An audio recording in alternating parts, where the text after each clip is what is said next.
When it comes to Dragon Ball, a lot of the major discussions in the community often revolve around one thing: strength. Now, while the strength debates can be fun, it's unfortunate how lopsided things have gotten for the Saiyans ever since the Z era of the story. And when it comes to the power rankings, the humans will unfortunately always be at the bottom of the totem pole. But this got me thinking. Ever notice how some of the most innovative techniques and strategies in the series come from the human fighters? And so I started wondering. Sure, the humans would be physically weaker, but are they more skilled than their alien friends? And that's what inspired this video idea. Now first I probably need to clarify what I'm going to be defining as skill in this video, as just saying skill could mean anything. What I'm going to be defining as skill is 1. The character's tactics and how adaptable they are in a fight. 2. The character's level of ki proficiency, essentially how good they are with their ki. 3. Training methods. Part of being a good fighter is knowing how to improve, and so I will be factoring this into each character's assessment. And 4. Mentality.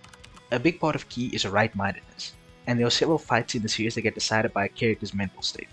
Now what I'm going to be factoring into this category is how well do they handle pressure, how focused they are in fights, and how dedicated they are to fighting / martial arts. Now lastly, I'd like to do some honorable mentions. These are basically just Z-Fighter adjacent characters that I won't be ranking, but I thought I'd address them at least. Oob, in current continuity, has basically 0 feats. Pan, we know Goku and Piccolo have both trained her, but she honestly has no real skill feats to pull from aside from Piccolo saying she might have more of an aptitude for fighting than Gohan, which is more so a potential statement than a skill one. Broly, we've only seen a full-length fight from him as an enraged monster. Yes, he is controlled now, but we haven't seen any good skill feats from him. Yajirobe, aside from being the only person besides Goku and maybe Roshi to notice Kami at the 23rd World Tournament, he really doesn't have much else. Jackie-chan, yes, we know Master Roshi's brother is very skilled, but he's really not a Z-Fighter in any way. I just thought I'd mention him because of how present he was in OG Dragon Ball. Master Roshi, probably the most skilled fighter on Earth, but he's technically not a Z-Fighter since he's long retired by the time the Z-Fighters become a thing. If you were on the list though, he'd be top 2 in case you're curious. The androids / cyborgs, the entire kits are programmed in. At best I can say 17 gets a bit creative with his barriers in the anime, but that still wouldn't score him too high anyway. Boo. Boo just kind of does his own thing and he doesn't really think too much when he fights, like he's basically just a big blob. And after the Boo saga, he doesn't like fight at all aside from getting mollywopped by Beerus, so there's not really much to pull from. Lastly, the fusions. I won't be ranking any of them since they all comprise of people already on the list and all the fusions are unbelievably skilled. For example, Gotenks, the most unserious of the three, has some of the most insane key manipulation feats in the series in the Boo volleyball attack and Super Ghost Kamikaze attack, and he's a goofball. So yeah, the fusions are unfair. Okay, now that all the admin is out of the way, let's get into the rankings.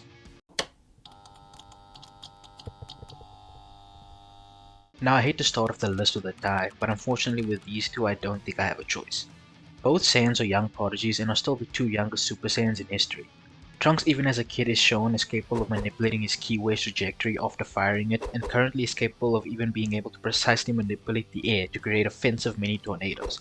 Goten is consistently portrayed as his equal in every way, and they even constantly mirror each other's attacks, so that's why I have them tied. But if you really want to put one above the other, I guess Trunks would get the extremely slight edge.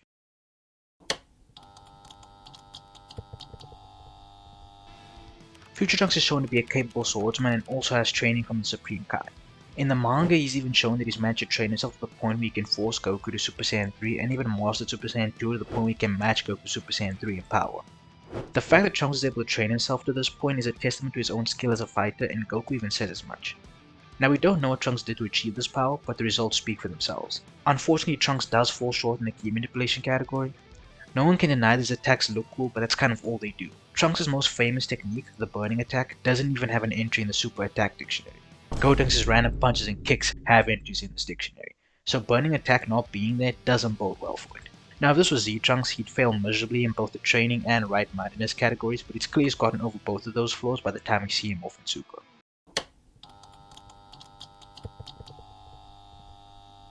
Yamcha, when we first meet him, seems to be self-taught, and with nothing but his own training is able to make it to the quarterfinals of the 21st World Martial Arts Tournament.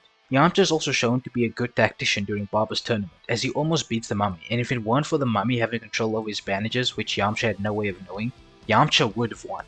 Yamcha, after being accepted as Roshi's student, also learns the Kamehameha faster than even Krillin, who had a year of extra time to learn the move. Against Kami in the 23rd World Tournament, Yamcha shows an impressive ki manipulation feat in the Spirit Ball. However, where Yamcha falls short is that during this fight he is constantly letting his guard down for one reason or another, something that would one day be the death of him. And this is why, despite his skill and talent, I cannot rank him higher.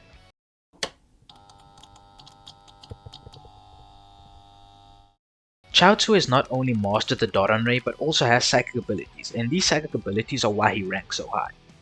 Chaozu has displayed such precise control with these psychic abilities that not only can he use telekinesis to move objects but also even manipulate the internal organs of individuals, like he did with Krillin in their fight. What holds Chaozu back is that he is extremely stupid. He loses his fight because he needs his fingers to figure out what 9 plus 1 is, so despite how good he is with his psychic powers, I cannot in good faith rank him any higher. For example, Goku is like notoriously known for how dumb he is, and Chaozu genuinely is dumber than him.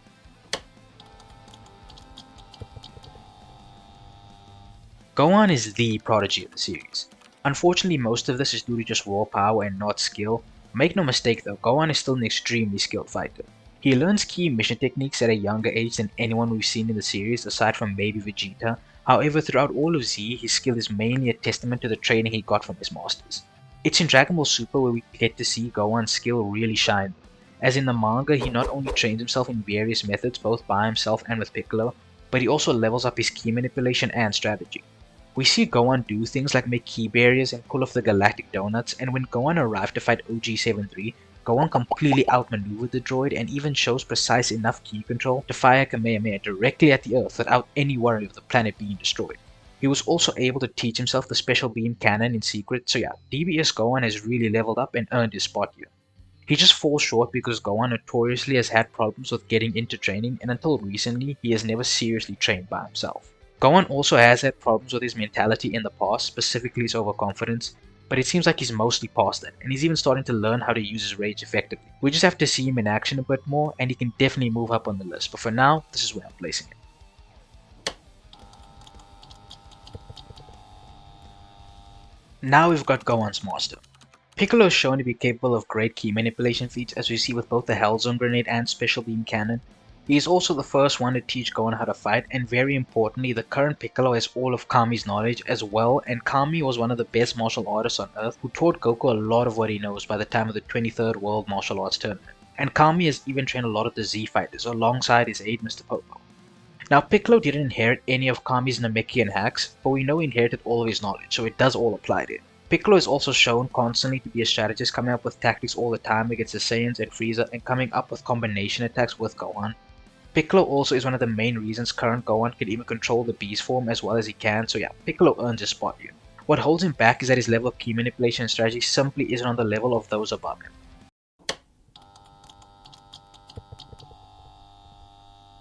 Vegeta is an insane prodigy.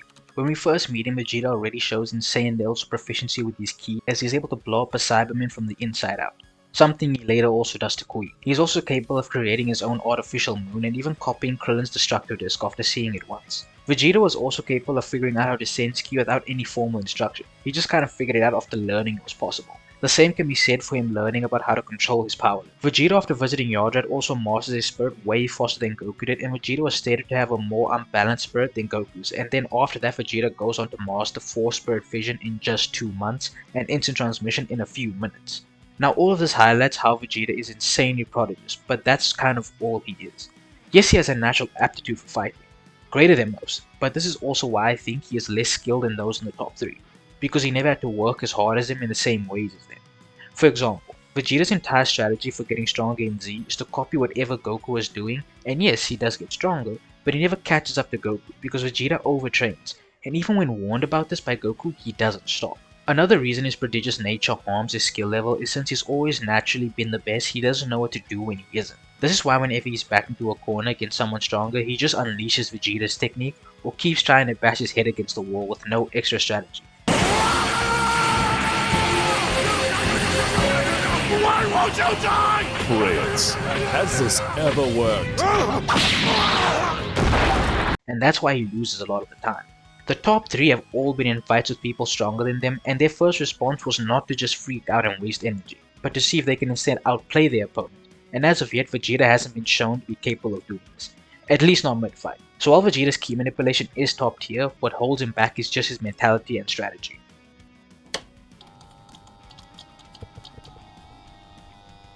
Tien, when he was introduced, was genuinely a monster. He saw Yamcha fire Kamehameha, and Tien was able to manipulate Yamcha's beam and send it back to him.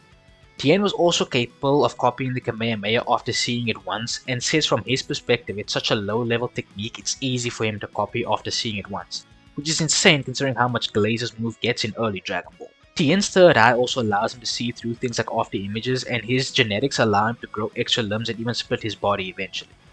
Now, while he can only do these things because of his ancestry, it's not like he had anyone to teach him how to do this stuff, so it's still impressive that he was able to figure this out.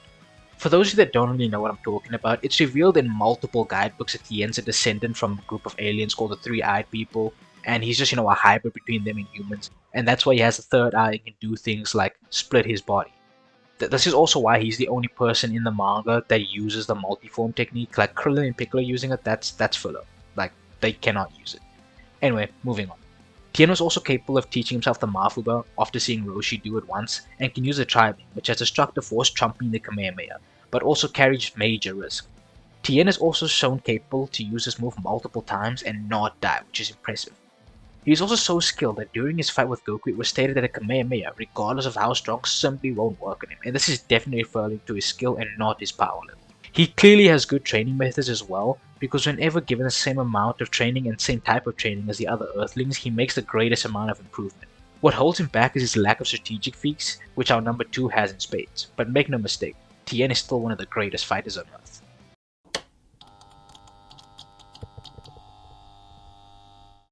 Krillin is one of the most skilled fighters in the series in every facet. First of all, Krillin is a master strategist. In almost all of his fights, even in the ones he loses, Krillin is constantly one step ahead of his opponents, and every move he makes is with purpose and to create openings to attack. The entirety of Piccolo vs Krillin is just Krillin outplaying Piccolo at every turn, and Krillin just was unfortunately too weak to pull off the W, which is why he lost. During his fight with Chaozu, for example, Krillin teaches himself the Kamehameha mid-fight, and Krillin realizes his makeshift Kamehameha won't be able to beat the Doron Ray head-on, so he baits Chaozu and then dodges and hits him with the blast. And Jackie Chan even states that he would have won then and there if it was a properly learned Kamehameha, and not something Krillin just threw together in the moment. Krillin after this falls victim to Chaozu's psychic powers and immediately comes up with a counter strategy. He was able to deduce the move requires both of Chaozu's hands to use, and also based on the interactions before, Krillin also notices that Chaozu is not the brightest tool in the shed, and Krillin instantly exploits this to win. Krillin is also no slouch when it comes to key manipulation. He's probably the poster boy for manipulating key waves with things like the Scatter Kamehameha and his opening move as Piccolo in the 23rd World Tournament. He's also the inventor of the Destructo Disc, which is such a good technique it constantly gets copied, and Krillin is so skilled that despite the fact that Nappa was completely stronger than him, Krillin actually managed to get into a position where he would have killed Nappa if Vegeta had not interfered, and Krillin did this by himself. Krillin was also able to teach himself how to fly after seeing the Crane School do it once, which is also an impressive feat. Now it is noteworthy that Krillin did used to get completely crippled by mentality, as he has almost lost in the past due to things like imagining smells, and his losses to Jackie Chan and Piccolo were both only after he lost his school and stopped making strategies. But current Krillin seems to have gotten over that, because even when overpowered by Moro goons, Krillin thinks ahead and instead of just cowering in a corner, he does what he can to draw Goku to Earth, and he helped in the Cell Max fight, and helped Piccolo remember his giant form, which is instrumental during that fight.